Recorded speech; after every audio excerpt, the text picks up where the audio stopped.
Starting. Starting. Hi, I'm James McGuire, and our topic today is the Internet of Things, the IoT market, clearly a booming market. To talk about that, I'm joined by a major thought leader in the field. With me is Nigel Upton, Worldwide Director and General Manager of the Universal IoT platform at HPE. How are you doing, Nigel? Hey, very well. How about you? And thank you for inviting me. Good, good, good. I know you are there in Arizona today, correct? I am. It's beautiful weather. Oh, nice. Okay. It's rainy here in California, but we actually need the water, so I'm not going to complain too much about it. Yeah, my biggest concern is whether to wear sunscreen later on today or not. Okay, nice. So the IoT market, I mean, I read all the reports from the research companies, and they all forecast, spend levels in IoT going out to the year 2020 and beyond. And the numbers are always humongous. They do go up, up, up. So, you're close to the market. I guess I would ask you, where is the market really today? Is it vaporware? Is it real? Is it emerging? Is it established? How would you describe the current Internet of Things market? So the current Internet of Things market is growing, shall I say. And you're right. If you read the analyst reports and we talk about billions or trillions of devices and dollars, what is happening is that the digitization of everything is continuing, and that we're putting sensors on everything, and that's rapidly continuing as well. But it tends to happen at different paces in different regions and in different vertical markets. So while IoT will be probably our biggest trend that will affect all of us over the next 10 years, and because of this, Really, that big? Okay. it will affect our lives as citizens. It'll affect the way we drive. It'll affect the way we consume energy, how we consume food. It will affect every aspect of our life, I believe.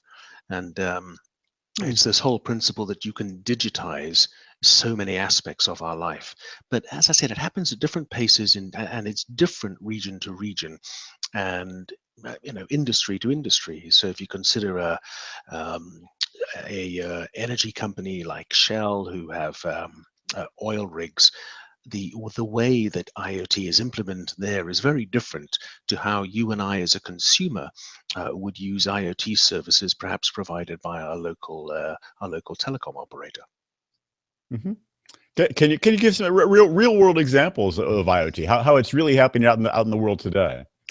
Yeah, we have a very strong relationship with a company called Tata, and they're a huge conglomerate. They own, cars like Right. Jaguar, Range Rover, Land Rover. I mean, Tata Steel. They're absolutely enormous. So we've partnered with them, and Right. they have a very interesting project in India, where they're rolling out a massive network, starting aiming at 400 million people. That's more than the population of the United States, and they're rolling this out as a low power wide area network specifically for devices that don't have long battery lives. So these are devices that might be a device you hold in your hand or your purse and use to show where you are. And in India, women's safety is a very big concern. So there's a panic button embedded in the device, and if you feel threatened, then you press the panic button. And And it goes to the police. at the moment, it goes to a private security firm that guarantee to have a response within 10 minutes. And that can Right. really reduce a huge amount of problems, amount of damage. I mean, and it's just it's a very personal example of how IoT can affect all of our lives as citizens and hopefully make the world a better place. Um, yeah, the same sort of use cases are being applied in smart cities, where for most cities, their energy bills are a big part of their budget. And being able to put in smart street lighting where you can reduce the amount of light, from 100% luminosity down to say 50% or 30%, you can dial that the brightness down depending on the time of day, depending on the activity around it. So motion driven, and that can have an impact of up to a 70% reduction in energy bills just for lighting, because street lights use a lot of energy, believe it or not. Right. Well, they're on, all evening and into the morning. Sure. Yeah. Yeah. It's just in terms of the market. I mean, I wonder if there is a clear leader in the IoT market, like there is, say, in cloud. I mean, everyone accepts Amazon Web Services as the leader. It might not be the leader a few years from now. It might not be the best vendor for all cloud customers, but it is generally accepted AWS is the leader. So is there a de facto leader in the IoT market these days?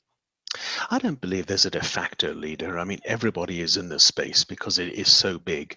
You see the very big technology companies really investing deeply. So Hewlett Packard Enterprise is one of those companies. But if you look at how IoT evolves, we look at it from three levels. One is at the sensor level. Now, when you think about sensors, the type of devices that are being put on industrial plants or being given as a personal security device, innovation there is happening like crazy, and that doesn't tend to happen with large companies. These are the small startups, and they've got great ideas, and that they can do very rapid prototyping, and so there's massive innovation on the device level. But then as you go back into a platform, that's where it becomes more and more complex because you've got more and more different protocols. You've got scale to consider. How do you scale out to billions? And that's where it requires more and more heavy lifting. So today there are probably around 300-400 IoT platforms. I suspect that will go down to 10 to 20 within the next year or so, because it is complicated and requires some quite deep pockets to invest in there. That fragmentation seems like it would be a huge, slowdown. And talk about that many dozens and hundreds of platforms. It can't grow without some consolidation. Yeah, exactly. That was our view as well. But we also thought that following standards might be a good idea as well, because that'll help in the interoperability, and it'll give customers more confidence that they're investing in something that's standards based, that if they don't like one vendor, they can switch it out for another. So, just for the Hewlett Packard Enterprise side, for our platform, we selected the 1M2M standard, which is driven by about 8 standards bodies, and that's the standard for the data model that we chose.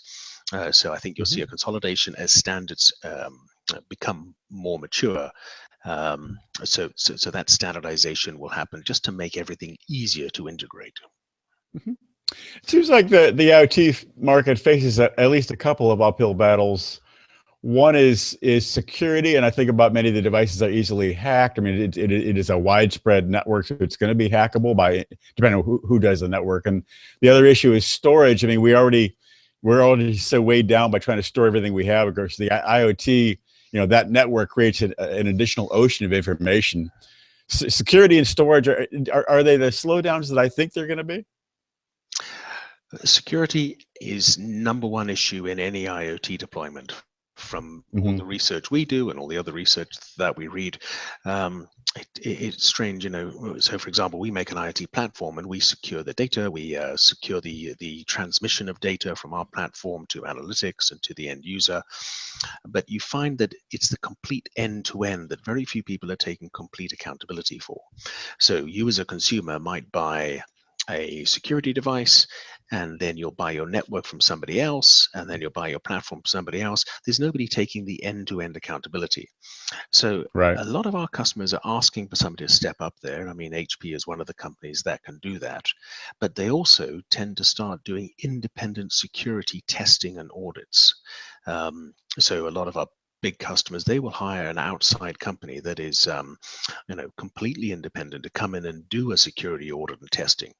It's probably a good idea, because I mean, if you asked IBM to roll out a solution and then asked IBM to security test it, it's a bit like asking the fox to guard the hen house. So you do need some independence on this, and that's why I think there's a growing market. They might use a slightly different analogy there, but I'm just guessing. Probably accurate. Yeah. Yeah. So go ahead. Yeah, Yes. sorry. Please. On the data side, we see this phenomena of more and more data staying on the edge, and you don't have to send all the data back to the cloud. You think of things like video surveillance, and video is so data and storage intensive. But this is part of the reason why you're seeing more and more companies provide more and more storage and compute power at the edge to be able to make sure that only the metadata is going up into the cloud. So for storage, particularly the intensive storage like video, that will be kept for a while at the edge, but the anomalies will go on up to the cloud. So that concept of more and more compute power at the edge, is a really fundamental principle of how IoT will grow with us.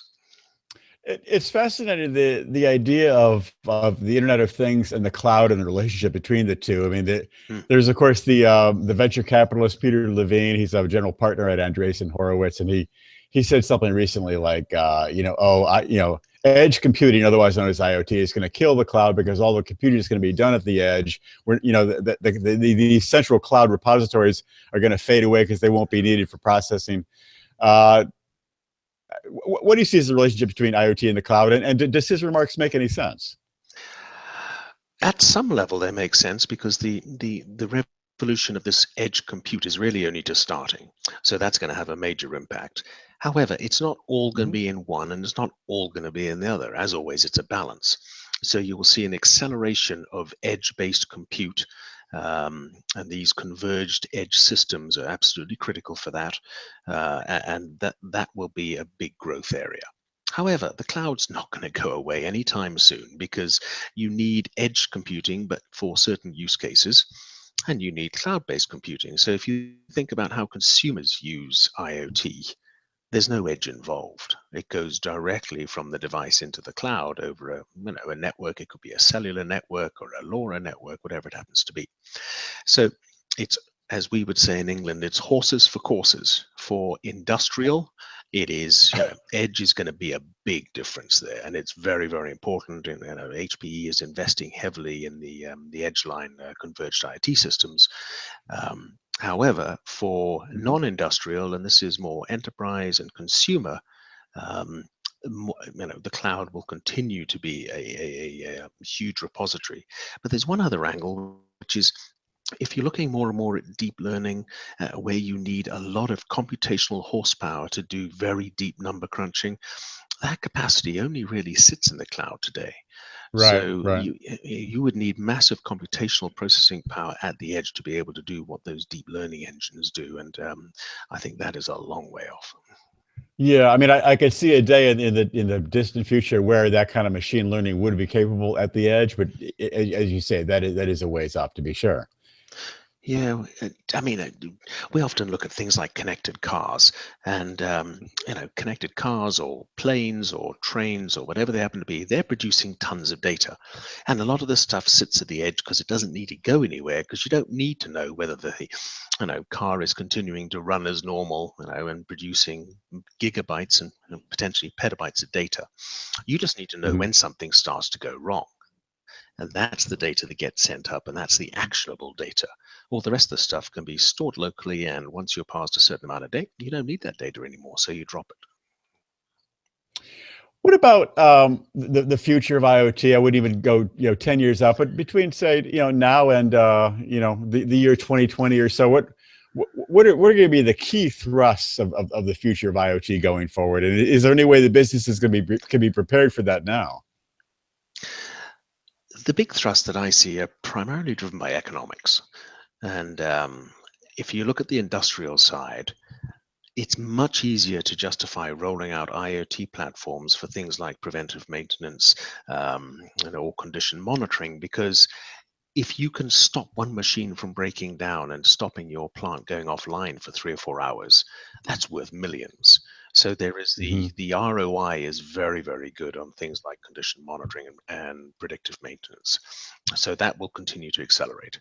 On the consumer side and the enterprise side, the price points are continuing to drop, but at the moment, price points really limit the mass adoption. So you think about putting a tracker on your dog. How much are you prepared to pay a month for that sort of connectivity and that sort of tracker? If somebody's asking me for $100 for the device and $10 a month to track my dog, I don't think so. However, if it comes down to less than $1 a month, and that includes the device that is just provisions that as a service, yeah, I'd do that. So I think it's those price points are continuing to drop, and it's funny, the price points are quite different in different regions. So in India, for the security device I was talking about for women's security, where they have a panic button on, the price points there are coming, down to the mid to high $20. Whereas if you look at the same device in somewhere like Mexico, it might be 50, 55. And if you look at the US, it's more like Hmm. 75, 80. So the different regions are Right. dropping prices. And different types of networks are dropping the network cost to less than $1 a month. So it's the price you're talking about is for there's the monthly fee, but then there's the upfront one-time price for the electronics, right? Correct. So that price of the electronics is 75 US, maybe 50, 55 somewhere like Mexico, and mid 20s somewhere like India. We're continuing to see that sort of price drop, and that connectivity charge is still too high in many regions. But again, this is why we work with companies like Tata, because they think the scale, you can get the price point down to less than $1 a month.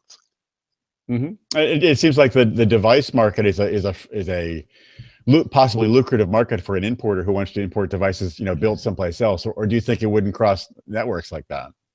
Oh, you can build these devices anywhere. It all depends on the type of radio that's inside it, whether it's for a 2G, 3G, 4G, or whether it's LoRa or Wi-Fi. So it can be produced anywhere.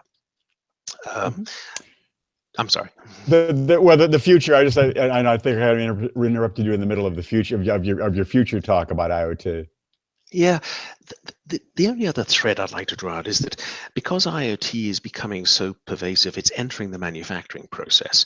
And by that I mean, when you buy a high-end bike, it will now have an IoT device built into the frame so that you can track your bike.